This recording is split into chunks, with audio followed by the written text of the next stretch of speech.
Hello, my name is Professor Christine Yoshinaga-Itano, and I'm a member of the Audiology Committee of the International Association of Communication Sciences and Disorders.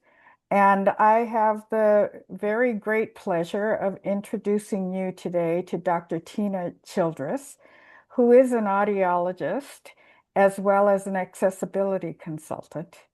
And she has just been an amazing leader in the access that audiologists who are deaf or hard of hearing have to our profession. So without further ado, I'm going to ask Tina if she could tell us a little bit about herself. Thank you, Christy. I really appreciate this opportunity to be here today chatting with you. So, as you mentioned, I'm actually an educational audiologist. My whole career has been working with peds, though I have been working more and more with adults who are deaf or hard of hearing as well. And I am a consultant with my areas of expertise being assistive, or I like to call them access technologies, such as assistive listening devices, apps, and different captioning options. I'm also a late deafened adult with bilateral cochlear implants, and I'm also fluent in ASL. I was actually a hearing audiologist student or hearing audiology student. And then after I started my career, I experienced a rapidly progressive hearing loss and lost all of my hearing in 9 months. So that was definitely eye-opening and gave me an additional perspective into how I did my job. I am an advocate. My big passion right now is cultural spaces. So I love theater, museums, things like that. And I also mentor not only deaf and hard of hearing audiology students and audiologists in practice, but also other people who are deaf or hard of hearing. And, while there's always going to be a need for deaf and hard of hearing children to have adult role models, I'm also really recognizing that adults, especially senior citizens, need guidance and information on how to be deaf or hard of hearing because of things like acquired hearing loss. Learning to hear with technology is kind of like learning a new language. We hear all kinds of things, but sometimes we need someone to teach us to understand what we hear and to practice with us. And my personal belief is that if someone is limited in terms of access to spoken language, then using sign language is a very, very viable option as well. For kids, the ability to break this code means that you can listen or you can watch an interpreter to learn rather than focusing on that whole process of just listening or, processing what you see in ASL. It's a little bit different for adults, right? For adults who grow up with spoken language, we have to build on that native language foundation to understand what they hear. And that's so important. And I'm definitely someone who code switches between using spoken language or ASL, depending on who I'm talking to. So I definitely see the benefits to both. I'm also a professional speaker and I love to present and attend conferences so I can continue learning. I am definitely a lifelong learner and I just love learning about all kinds of different technologies and methods and strategies for helping our community. I'm also a content creator or a resource creator. My nickname is actually Techie Tina. Some of my friends gave me that nickname.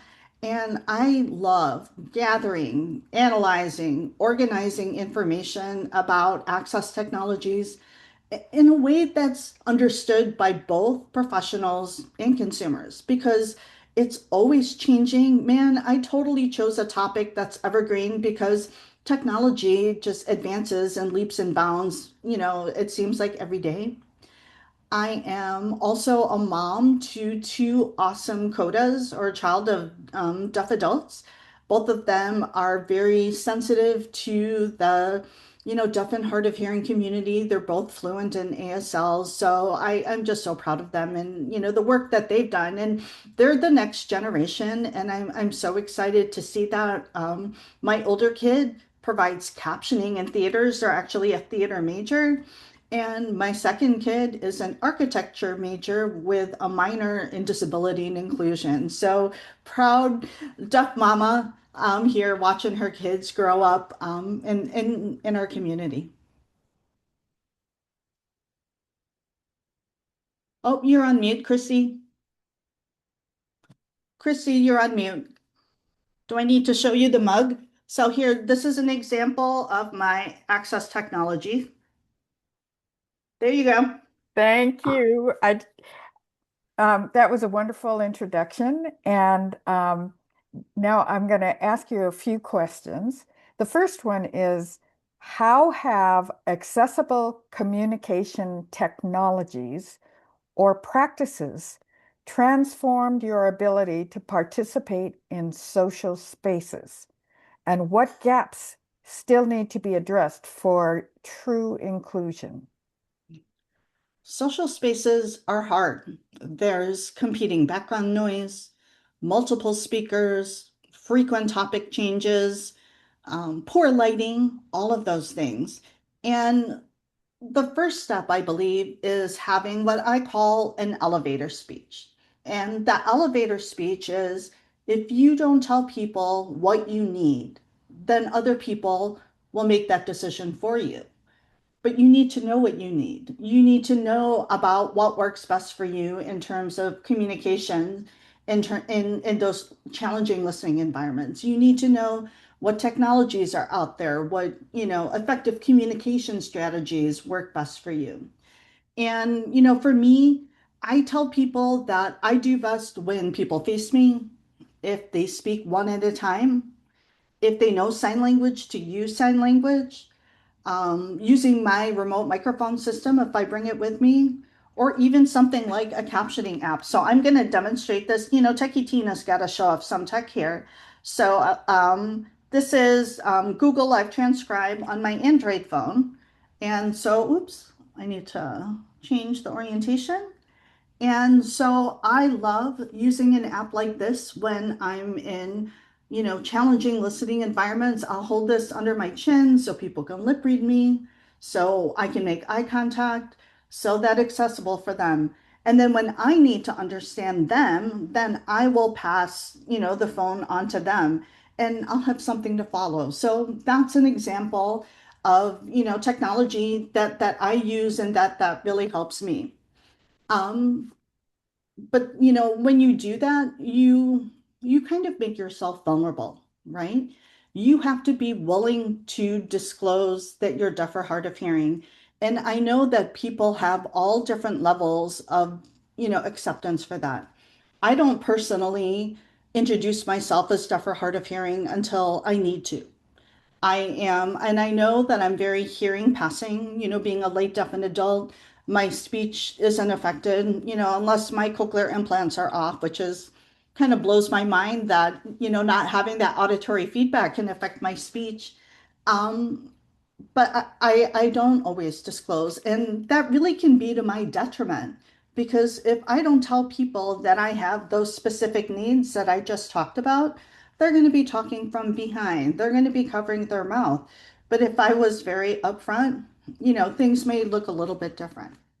And we know that if you do tell people what you need, then you have opportunities for better communication.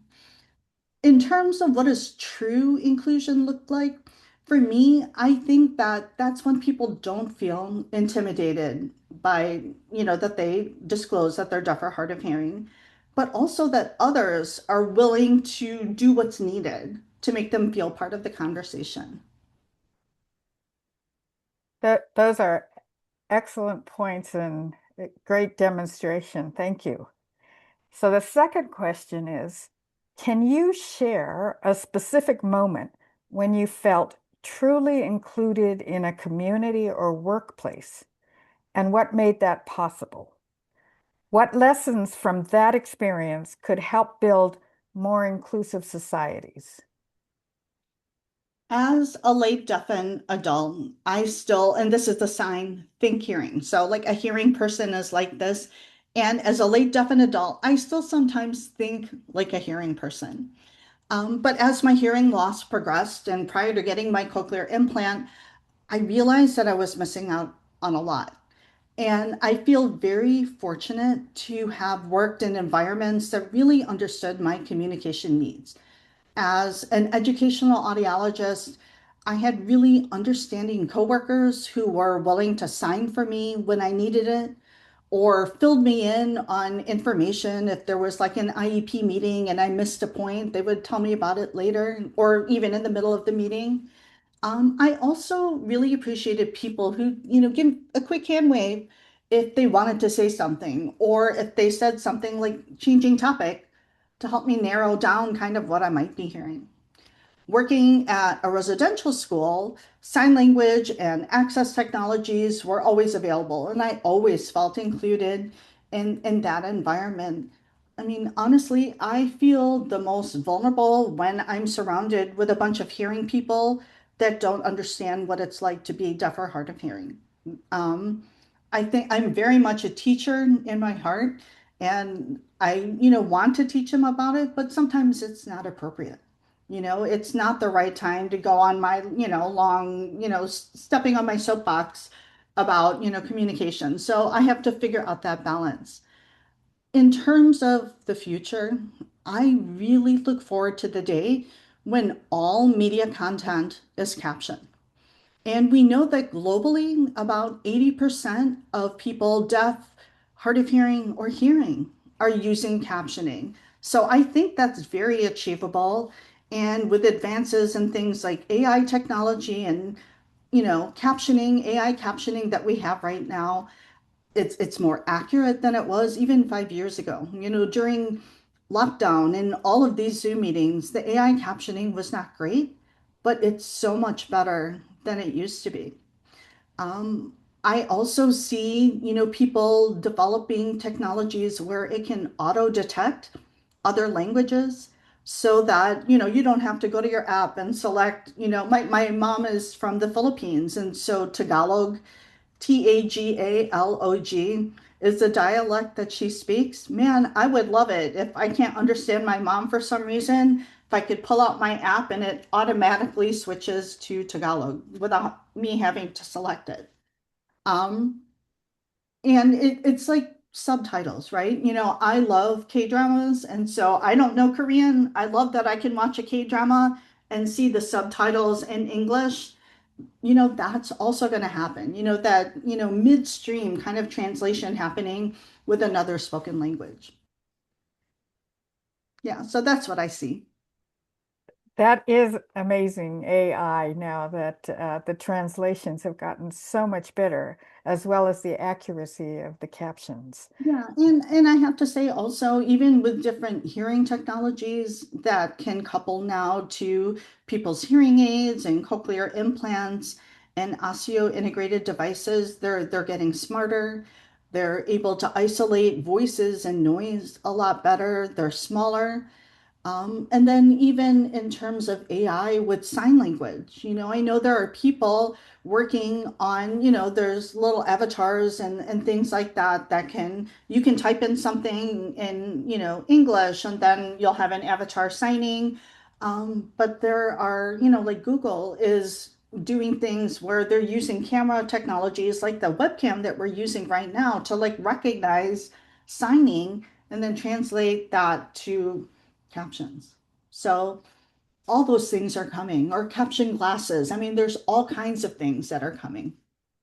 I have to say, in the 50 years I've been in the field, the technology advances are somewhat mind-boggling, and they continue to progress at an amazing rate.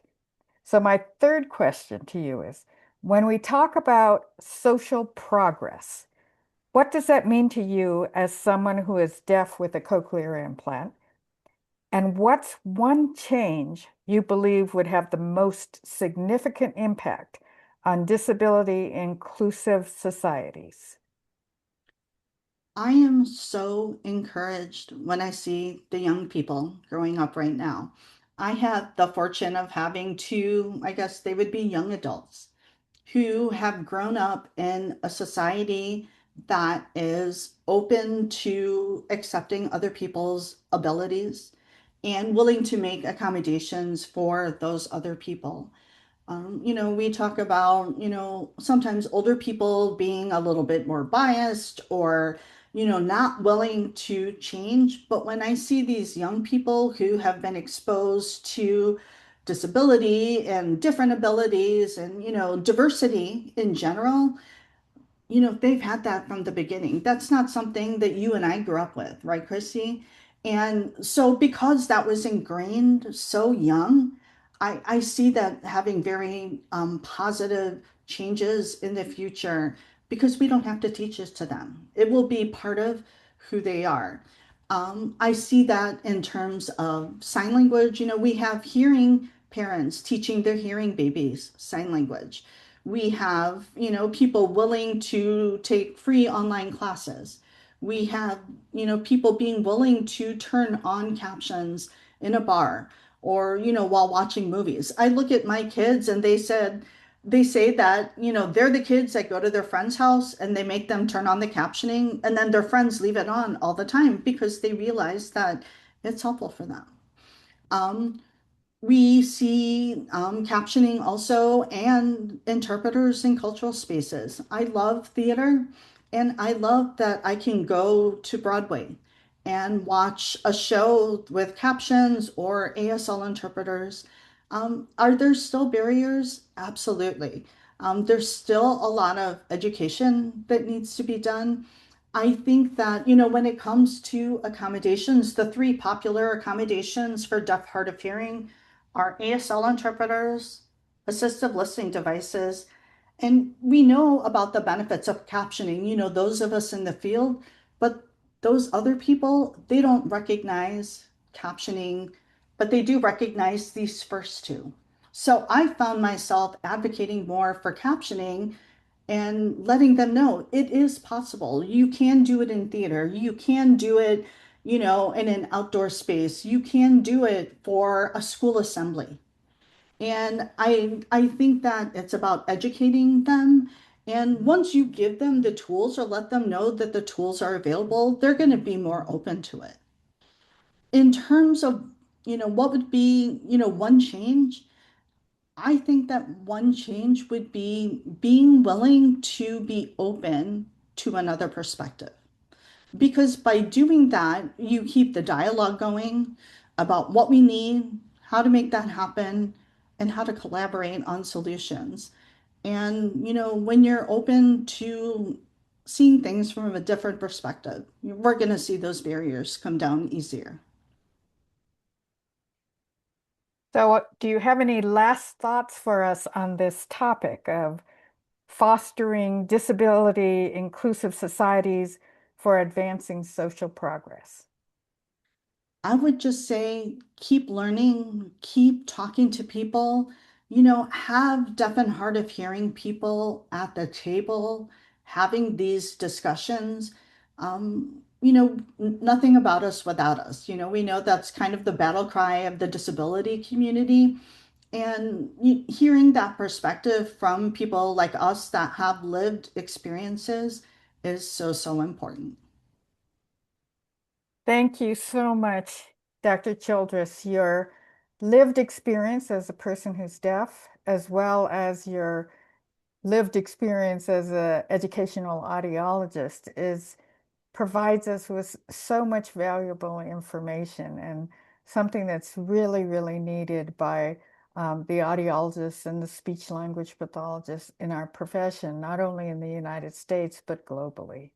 So thank you very, very much for your helpful insights and suggestions. Thank you for having me.